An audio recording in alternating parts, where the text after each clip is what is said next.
Évidemment que j'ai voulu mettre fin à ma vie, une bonne dizaine de fois au moins. Et pour des raisons très simples, la souffrance que j'accumulais dans mon corps était insoutenable. C'est pas logique et légitime de souffrir à ce point physiquement, sans aucune solution terrestre.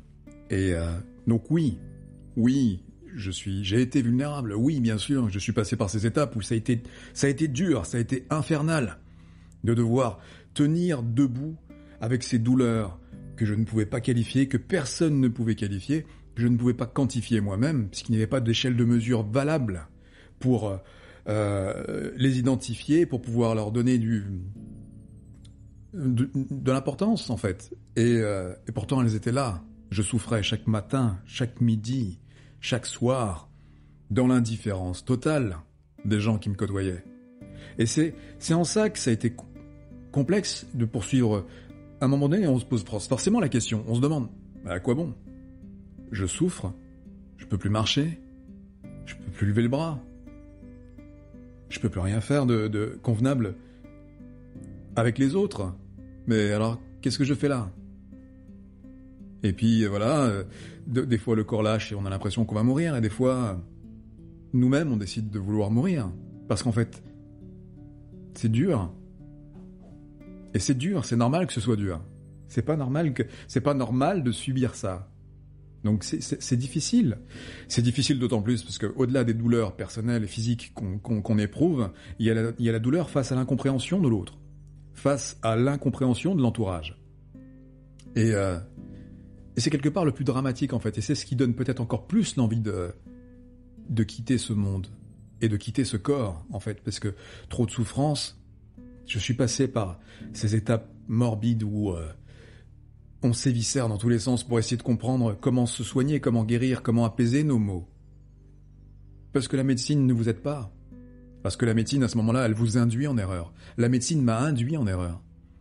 À me faire croire que ils allaient trouver une solution. Chaque année, je signais un papier, une décharge, enfin je sais plus comment ça s'appelait. Comme quoi, on va trouver des solutions, on va faire des recherches sur le plan génétique. Enfin, c'était la carotte en fait. Et moi, j'étais ce malade qui attendait patiemment chaque année de devoir que ces professeurs et ces spécialistes se trouvent une solution pour me guérir, pour me soigner, véritablement. Il n'en a rien été. Je n'ai fait que décliner. Non seulement dans l'indifférence de mes proches, mais aussi dans l'indifférence de la médecine, puisqu'ils ne savaient pas en fait quoi faire avec moi. C'est terrible en fait de voir ça. Parce que la médecine, on lui fait confiance. Alors je vais évidemment l'admettre, nous avons une très très bonne médecine d'urgence. On a une médecine de l'accident en fait. On a une médecine de réparation. Voilà, on a de très bons garagistes quoi en médecine. Donc ça pour le coup, il y a rien à dire. On a une médecine de l'urgence, on a une médecine, mais sur le plan des maladies, on marche sur la tête. On marche vraiment sur la tête. Ça faut le comprendre. J'ai renversé la tendance. Pourquoi est-ce que là je marche ? Pourquoi je parle ? Pourquoi je bouge ? Et évidemment mon corps est abîmé, hein, parce que j'ai laissé des années mon corps s'abîmer encore. Et c'est pas, malheureusement, ça se poursuit. Mais pourquoi là je marche ? Pourquoi je parle ? Parce qu'à un moment donné, je l'ai décidé. À un moment donné, je me suis relevé et j'ai dit, mais merde, je peux pas laisser la médecine m'abîmer comme ça. Je peux pas me laisser m'abîmer dans ce monde-là, tel qu'il est. Je peux pas accepter que ce soit comme ça. Ça a pas de sens, c'est du non-sens complet. Donc je me suis réveillé.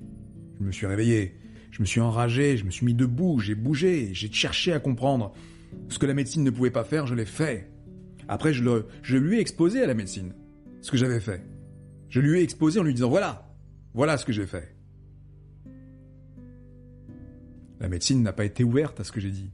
La médecine n'a pas été ouverte à des évidences même que j'amenais, mais qu'eux n'avaient pas appris. Qu'elles n'avaient pas apprises. Alors, c'est pareil, je passe pour un fou, je passe pour un marginal, je passe pour un affabulateur, peu importe, mais je suis encore une fois incompris. Et là, on se dit encore une fois, la médecine ne m'aide pas. La médecine, elle me sert à quoi? Ok, si je me casse un bras, la médecine me servira demain. Mais là, aujourd'hui, avec la maladie qui me bronche de l'intérieur, à quoi elle me sert? Après quoi je cours? J'ai renversé la tendance. Je l'ai décidé, je l'ai provoqué, et j'en suis là. Voilà. Et c'est ce qui m'a permis, pendant plus de 10 ans, plus de 10 ans, de pouvoir offrir à plein de gens en situation de handicap et de maladie, justement, ce que moi, je n'avais pas eu. C'est-à-dire cette écoute, cette oreille, cette humanité qu'a pas le médecin lambda. C'est-à-dire, il vous regarde comme une feuille de papier avec un numéro de dossier dessus. Il vous regarde comme ça, en fait. Une feuille de papier avec un numéro de dossier à laquelle il colle des post-it qui sont des fiches techniques auxquelles vous pouvez correspondre éventuellement. Donc, il fait des marques avec des post-it. Tiens, il y a tel symptôme, tiens, il y a tel... Mais l'humain, c'est pas ça. L'humain, c'est pas ça, c'est avant tout une globalité. Et non pas seulement une globalité humaine, mais une globalité universelle. C'est-à-dire qu'aujourd'hui, on en est là. On a créé des spécialités, on a créé des spécialistes. On a créé des cases. Et que ce soit valable pour la santé, mais pour tout le reste de plein de domaines différents, on a créé des spécificités spécifiques. Mais pour revenir à l'espèce humaine, nous sommes une espèce vivante, faite d'énergie. Et cette énergie, elle circule autour de nous, en nous, autour de la planète. Nous sommes tous liés à la même énergie. À partir du moment où vous avez compris ça, vous pouvez comprendre plein de choses.